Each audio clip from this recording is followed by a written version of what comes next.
फेरिको साथीले भिडियो पनि कति बनाएको केमा पनि भिडियो बनाउँछ भनेर सोच्नु होला।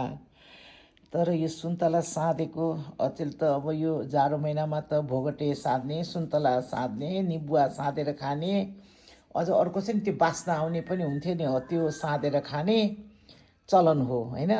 तर पहिला पहिला हाम्रो पोखरामा त सुन्तला त आमामा यति सस्तो हुन्थ्यो, कहिलेकाहीँ त सिद्धिने बेला 5 रुपियाँको एक भारी दिएर पनि जान्थ्यो।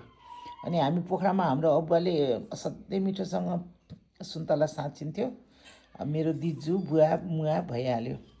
अनि अहिले त म त अमिलो भनेपछि पहिला पहिला त मुखमा थुकाउँथ्यो, अहिले त अमिलो भने चाहिँ आङमा काँडा हुन्छ, सिरिङ्ग हुन्छ, बुढेसकाल भन्ने कुरा त्यस्तो हुँदो रहेछ।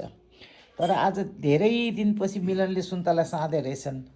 उनीहरूले चाहिँ माथि खाएछ छतमा, म त घाम ताप्न नि गएको छ नि, तल बसिरहेको थिएँ, त्यो लेखेर यहीँ ल्याइदिए रहेछ। मैले यति त खान सक्दिनँ, तर चाख्न त चाख्छु, किनभने हाम्रो जहिले चाहिँ अमिलो चाहिँ मिलनले साँधेको जस्तो कसले साँधेको हुँदैन भन्छिन्छ जहिले पनि।